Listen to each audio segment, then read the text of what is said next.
chat mo dumating? Pagkano? Tanong mo kay Gab.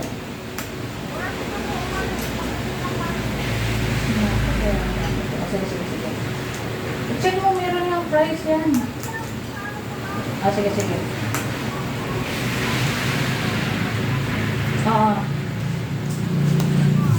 Pag ganito manipis ang buhok, huwag masyado maitamay ito pagka-plancha. Kasi tendency kasi, pag super init yung plancha, hindi ka na siya nasunog dun sa gamot, masusunod magkakatot siya naman sa sa super init.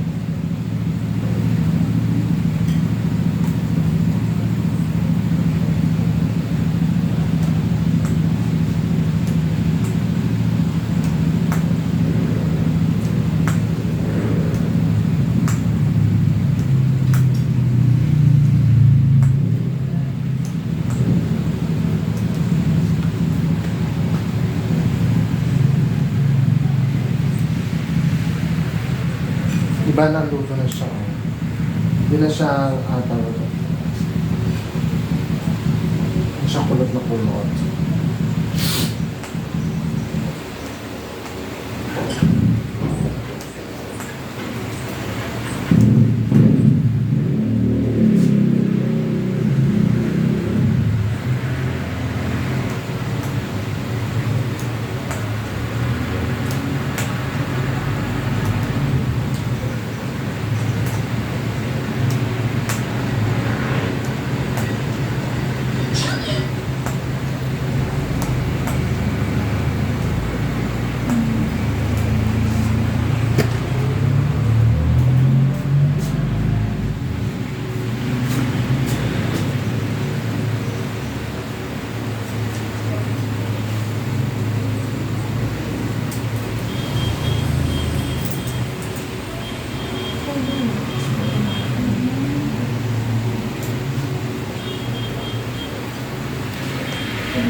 Nakikita niyo, siya, shiny, glossy. Kasi, di masyadong may taminit yung plancha. Kahit na manipis yung ngidla, alalay na sa pagpa-plancha.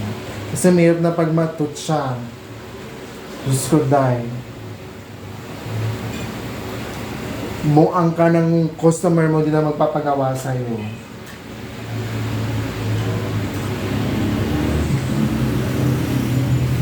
Marami pa namang anak si mami na babae.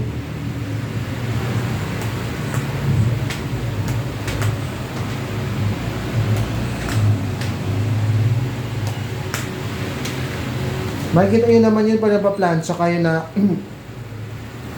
ayaw tawag nito, yung dry, yung pag hinawakan yung maaligas-gas, yung parang walang buhay. Maganda nga siya pero walang moist yung buhok, ganun yun.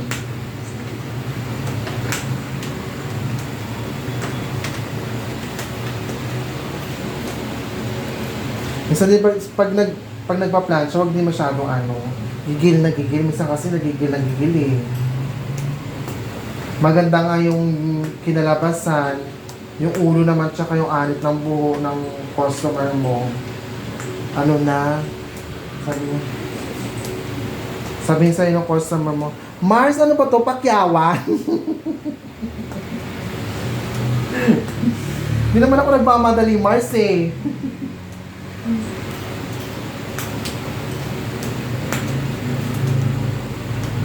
Di po ngayon sa bahay, mga ganun.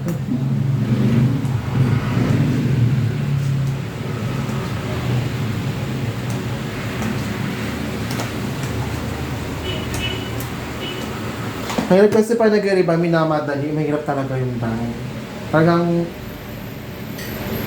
di ba nga minimum pag sa panag-riban, 8 hours, di ba?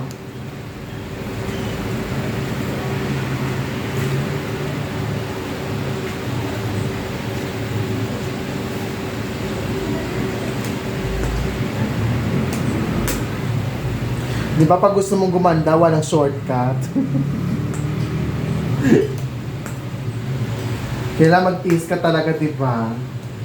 Kaya, yung customer mo, nagtiis ng pagkatagal-tagal, ibigay mo ng 100%, wag lang 99.9. Wag din 101 kasi masyadong labis. Doon lang tayo sa 100%.